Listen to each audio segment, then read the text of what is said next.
কে বলেছে সংসার না করলে জীবন ঠিক হয় না? এই তো জীবন, এই তো সংসার। দেখো তো কি সুন্দর ওরা দুজনে একসঙ্গে খাবার খেতে বেরিয়েছে। ওদেরও বাচ্চা আছে, ওদেরও সংসার আছে, কিন্তু কোনো নেই চিন্তা, আজ এখানে কাল ওখানে। এইভাবেই ওদের জীবনগুলো কেটে যাচ্ছে।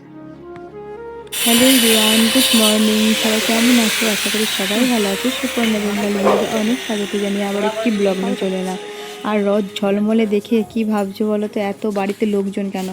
এগুলো হচ্ছে মিস্ত্রি, আমাদের বাড়িতে একটু কাজ করানো হচ্ছে। সারাটা জীবন মানে বিয়ে করার পর থেকে আমাদের কাজ করানোই চলেই যাচ্ছে। দেখো, একবারে তো সব কিছু করানো যায় না কোনো কাজ। আর বাড়িতে টুকটাক কাজ করাতে হচ্ছে, ছোট বাড়ি যেহেতু বুঝতেই পারছো, মাঠ ধারে বাড়ি, সেই জন্য একটুখানি কাজ করাতে হচ্ছে। আমাদের ঘেরাঘুরি চলছে, মানে উঠোনটাকে ঘিরছি আর কি। পাখিরা যেমন প্রত্যেকবার একবার করে বাসা নতুন নতুন বানায়, আবার ডিম পাড়ে, বাচ্চা হয়, আবার তারা সেই বাসা ছেড়ে দেয়। কিন্তু মানুষের জীবনে সেরকম কিছুই নেই। একবার বাড়ি করো, সেখানেই থাকো, গুছিয়ে বাগিয়ে রাখো। জিনিসপত্র আনার তো শেষ নেই। সংসার ঠিকঠাক করে চালাতে গেলে, সুন্দরভাবে গুছিয়ে বাগিয়ে রাখতে গেলে, শৌখিন দেখাতে গেলে চারিদিকে কত রকমের কত কি কাজ করতে হয় বাড়িতে। তোমাদেরকে আগেই বলেছিলাম একটা জায়গায় আমি ফাঁকা করে পরিষ্কার করে রেখেছি, সেই জায়গাটায় দেখো কেউ এসে বসার জন্য উপস্থিত হয়েই গেছে। কি বলো তো এসেছে? তোমরা একটু হলেও গেস করেছো। আগের ভিডিওতে তোমরা বলেইছো কমেন্টতে যে ফ্রিজ নিচ্ছি। কি মনে হচ্ছে বলো তো, তাই কি ফ্রিজ নিচ্ছি আমরা? বাড়িতে চলছে মিস্ত্রির কাজ, তার সঙ্গে আবার বাইরে থেকে লোক এলো। বাড়িতে কি মিস্ত্রি লেগেছে বলো তো? আমাদের চারিদিকটা দেখো পাঁচিলের মতো দেওয়া হচ্ছে। অনেকদিন তো খোলা প্যান্ডেলে আমরা বাস করছি, এবারে ভাবছি চারিদিকটা একটু মোটামুটি ঠেক ঠুক দিয়ে একটু ঘেরাঘিরি রাখি, যাতে শেয়াল কুকুর মানুষের উৎপাত থেকে একটুখানি বাঁচা যায়। এই ছোট্ট বাড়িতে কি এমন এত বড় জিনিসটা এসেছে বলো তো? আর রাস্তা দিয়ে আসতে তো ভীষণ কষ্ট, আমাদের এই সরু রাস্তা দিয়ে। দাদাগুলো সব বলছিল ভীষণ একটা কষ্ট হয়ে গেল আমাদের, সেই জন্য একটু আগে জল দাও। সেই জন্য জল দিতে আগেও দিলাম ঠান্ডা জল। আর মেয়ে দেখো একপাশে ভয়ে, ও দেখেই ভয় খাচ্ছে। বাড়িতে কে রে বাবা, এতজন তো বাড়িতে সকাল থেকে কাজ করছে, আর তার সঙ্গে সঙ্গে এতজন। আর দেখো কি এমন জিনিস যে এত বড়, দেখো তোমরা শুধু খুলছে, ঢাকনাটা খুলছে যেন মহাকাশে রকেট ছাড়া হচ্ছে। এত লম্বা একটা জিনিস।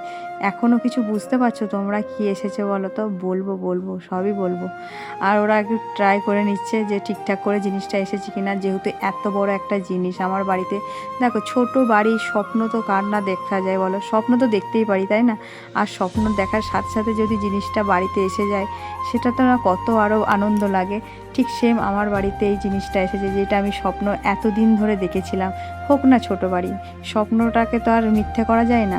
তো স্বপ্ন দেখার সাথে সাথেই যে জিনিসটা পেয়ে যাব, কষ্ট করে হোক।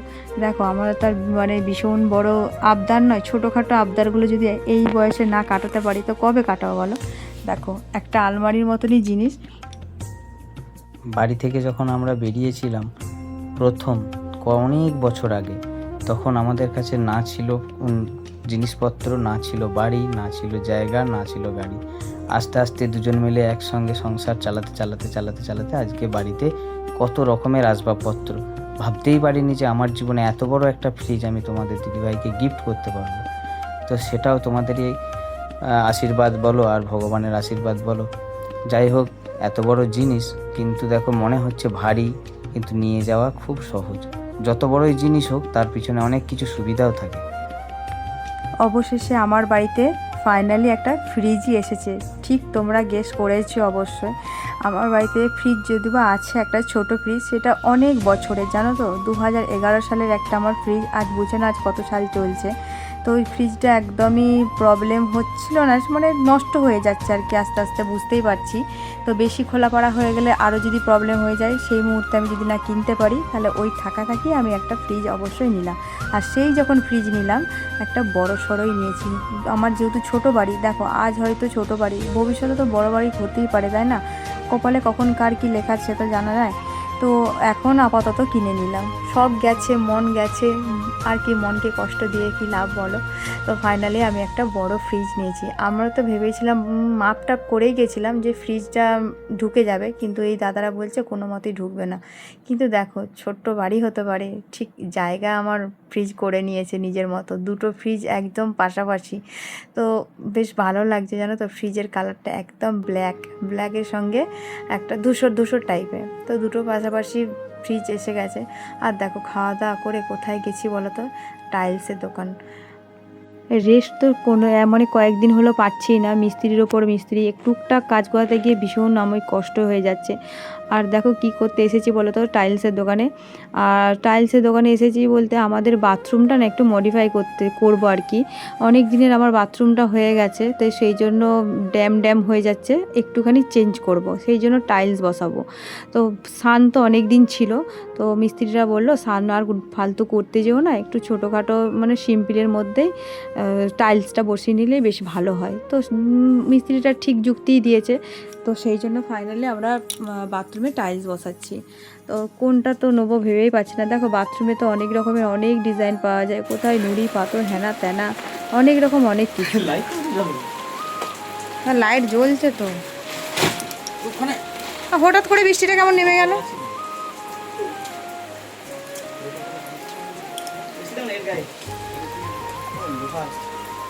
আর হ্যাঁ, যেটা বলছিলাম, টাইলস তো অনেক রকমের ছিল, তো কম দামে, একদম কম দামে, কম বাজেটের মধ্যে জিনিসগুলো আমাকে নিতে হবে। যেহেতু বাড়িতে টুকটাক ওই যে আরও আদার্স কাজ করানো হচ্ছে, সেই জন্য সিম্পলের মধ্যেই সব কিছু নিতে হবে। তো দেখো, বৃষ্টি হঠাৎ করে সব জায়গায় বৃষ্টি হচ্ছে, আর আমাদের এই দুদিন হলে বৃষ্টি হয়নি। আর গরম, মানে সেই গরম পড়েছে গো, মানে এত গরম হয়েছে আজকে, মনে হয় বৃষ্টিটা একটুখানি হয়ে মানে স্বস্তি এলো, তাও কি গরম ছাড়ছে না।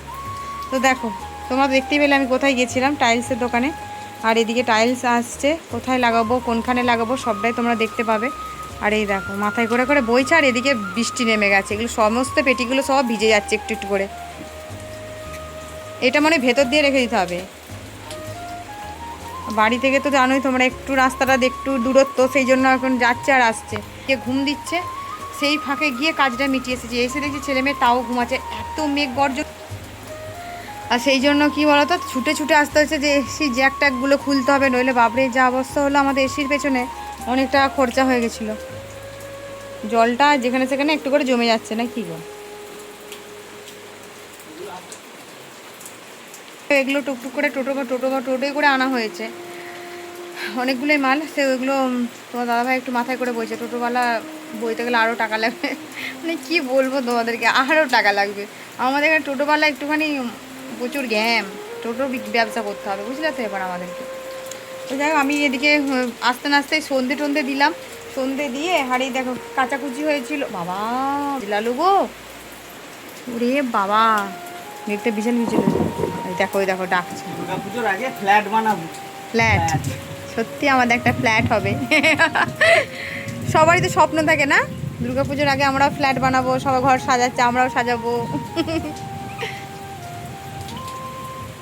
কুসুম মাজছিলাম, ওই এত বাসন ছিল দুপুরে খাওয়া দাওয়া, ভিডিও তো করার সময় পাচ্ছি না, প্রচুর ব্যস্ততার মধ্যে কাটছে আমার দিনটা। কয়েকদিন হলো চোখ মুখের অবস্থা প্রচুর শোচনীয়, খারাপ বলতে পারো। হ্যাঁ বলো কিছু। হ্যাঁ পাচ্ছি না, আমার যা হচ্ছে না, আমার ফেটে যাচ্ছে। ও কি দিয়ে যাবে না নাকি? ও এতটা আসছে, আর কটা আছে? জোর নেমে গেল এটা বৃষ্টিটা। 16 পেটি টোটালটা, ছোট 10, বড় 3টে নাকি? এইটা কি আছে কি? ও এটা ইয়েটা না। তো যাই হোক, প্রচণ্ড দূর আসতে নাও, নিজেই আসবে গো। হ্যাঁ, পার্লার যেতে হবে না বলছে। না ঘরের ছেলে ঘরে ঢুকে গেলেই ভালো। আচ্ছা চলো, পরে আসছে। আর ঘরের কাকুজি সব শুকায়নি, ভিজে। কি অবস্থা, এত বৃষ্টি, দেখো আমাদের এখানে পুরো বন্যা হয়ে গেছে, পুরো বন্যা। আজকে এত বৃষ্টি হয়েছে, এত বেশি কি অবস্থা, বুঝলে জানো, জলটা পাস হচ্ছে না, বুঝলে তো। কি বলবো তোমাদেরকে, জলে জল।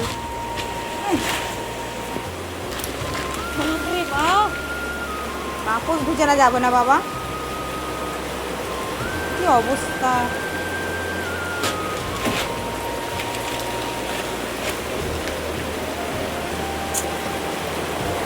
জলটা পাস হচ্ছে না গো, এ আমার চটি ভেসে ভেসে চলে যাবে। মারাত্মক জল, দেখেই বুঝতে পারছো কি অবস্থা। হ্যাঁ গো, জলটা পাস হচ্ছে না। দাদা ওগুলো ঠিক করছে ভিজে ভিজে, এই স্নান করে উঠলো, ওগুলো ভিজে গেছিলো বলে, এতটা বাড়াবাড়ি হবে বলে বুঝতে পারিনি, বলে এটা ব্যবস্থা করে।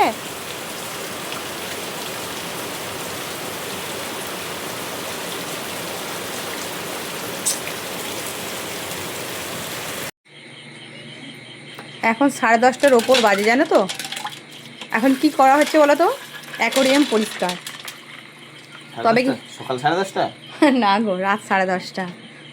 দেখেছো বাইরে এখন অন্ধকার ঘুরঘুটে। তো এই 10:30টার সময় এগুলো প্রচুর খাটনি, তো এগুলো এখন করা হচ্ছে। এই অ্যাকোরিয়ামটা পরিষ্কার করলে মোটামুটি আমার এই বারান্দাটা আপাতত ক্লিয়ার। এতটা নোংরা হয়ে যায়, নোংরা জলটা জমে, বাপরে বাপ। এই পাথরটা অনেক দিনে, জানো তো, 2000। এই যে মাছ, আরো মাছ আনবো, এই কটা মাছে হচ্ছে না। 2000 কত সালে মোটামুটি? 2000 হবে, 10-12 সাল হবে। 12 সালে, হ্যাঁ 11-12 সালে, 12 সালের এই পাথরটা শুশুনিয়াতে জানা হয়েছিল। শুশুনিয়া, বিষ্ণুপুরের শুশুনিয়া পাহাড়ের উপরে, পুরুলিয়া যে শুশুনিয়া পাহাড় আছে সেখান থেকে। এই পাহাড়টাই দেখো, এই পাথরটাই, এটা গ্রানাইট। তো দেখো এইগুলো এতটাই শখের, এইটা আমার সব থেকে শখের, মানে পাখির থেকেও। দুটো পাখি তো আমাদের বাড়িতে আছেই, তো এই পাখির থেকেও আমার এই অ্যাকোরিয়ামটা ভীষণ শখের, জানো তো। আমার শখ হচ্ছে এই যে একটা আনবো, কবে অ্যালসেসিয়ান। এই এত শখের জিনিসটাকে না, সত্যি কথা বলতে পরিষ্কার পরিচ্ছন্ন করে অনেক কষ্ট করে রাখি গো। এটা খেতে দেওয়া সমস্তটা সবই করতে হয় সাবধানে, ভীষণ রিস্ক নিয়ে। এরকম করে কেউ পরিষ্কার করে না, আমাদের দাদাভাই এটা পুরো টেনে নামিয়ে এগুলো সমস্তটা পরিষ্কার করে। তো যাই হোক, এইটা শখের ভীষণ আমাদের সবার দুজনের ভীষণ শখের। এই মাছটা একটা ঘর সাজানো বলতে পারো। তারপরে এই মাছগুলোকে দেখলেও একটা মনে শান্তি, যে একটা আমাদের বাড়িতে মাছ আছে কমসে কম। আরে ছেলে মেয়েগুলোর তো একটা টাইম পাস, সত্যি কথা। তো চলো পরিষ্কার করে নেই। আর আমি কি করছিলাম বলো তো, এদিকে আটা মাখছিলাম। এটাও একটা কাজ, মানে অনেকে আটা মাখা, রুটি মাখার ভয়ে না, রুটি করার ভয়ে অনলাইন থেকে তো খাবার অর্ডার দিই, কিন্তু কি বলো তো, সেরকম হয়তো সামর্থ্য নেই। হয়তো বলবো এত কিছু জিনিস আছে, সামর্থ্য নেই। হ্যাঁ গো, যেগুলো করেছি সব শখ করে করেছি। আমাদের তো আর বিলাসিতা ভীষণ বড় রোজগারি বলতে কেউ নেই, একটা মানুষ 3 জন বসে খায়। তাহলে বলো তো, সবার হয়তো 2 জন মানুষ, 2 জনই রোজগারি, কিন্তু আমাদের একটা মানুষ 3 জন বসে খাওয়া। তো যেগুলো করেছি বাড়ির সংসারে সমস্তটাই কষ্ট করে করা। তো সেই জন্য কি বলো তো, কতই কষ্ট হোক, যতই যাই হোক, বাচ্চা কাচ্চা নিয়েও না, রুটি বলো, ভাত তরকারি বলো, সবই বানাতে হয় একা হাতে। এরপর তরকারি বানাবো, তারপর তো যাই হোক। তো দেখো অ্যাকোরিয়ামটা পরিষ্কার হয়ে গেছে। এবার মাছগুলোকে জলের মধ্যে দেয়া হবে। নুন দেওয়া হয়নি তো? টিকটিকির যেখানে সেখানে পটি করা ছাড়া ওদের আর কাজ নেই, বুঝলে তো, কোনো কিছুই কাজ নেই। আর আমার এই ঢপটা দেখলেই রাখবে, ওরা ফ্ল্যাট থাকলে বেশি ভালো লাগছে মনে হচ্ছে। ফেলে দিলে লাইটটা দেবে করতে গিয়ে আমার মাথা থেকে বিরক্ত লেগে যাচ্ছে। পরিষ্কার হয়েছে, সুন্দর। আর কি বলো তো, অ্যাকোরিয়ামটা নোংরা থাকলে না বাজে লাগে, মানে ঘরটা যেন কীরকম যেন সৌন্দর্যটা নষ্ট হয়ে যাচ্ছে। ছেলে মেয়ে এদিকে ঘরে বসে বসে দেখছে, কম্পিউটার দেখছে। উফ, আর ঘাম, রুটি করতে গিয়ে যেন ভাজা ভাজা হয়ে যায় পুরো। নিচে থেকে দেখাও, ওই মানুষটার কাছ থেকে। এই দেখো কিলবিল কিলবিল করে, এটা বেশি মাছ হলে ভালো লাগবে দেখতে। আনতে হবে। দেখো দেখো, লাইটটা লাগিয়ে একবারে দেখাবো ফাইনাল। চলো, মাছ তো ছাড়া হয়ে গেছে, লাইটটা লাগানো হোক। হ্যাঁ, জল হাত, জল হাত। জল হাত তো কি হবে? হ্যাঁ, কি হবে, পরে ট্যার পাবে। এটা মুছে হয়নি, পুরো জল আছে। এই দেখো, এই লাইটটা একবার অফ করতে হবে, ফ্ল্যাশটা অফ করি। এই দেখো কি দারুণ লাগছে। গায়ে ওটা ভালো হাত, আমি না, ছাড়ো হাতটা, আমার হাতটা হাত দিও না, আস্তে হাত, আমি রুটি করছি, দেখতে পাচ্ছ না? সংসার যখন করেছি সব কিছু গুছিয়ে গাছিয়ে মানিয়ে নিয়েই চলতে হবে, তবেই না সংসার। আর সব কিছু জিনিস পরিষ্কার পরিচ্ছন্ন করে রাখি যতটা পারি আর কি। তো যাই হোক, চলো আজকের মতন তাহলে, good night, bye, sweet dream.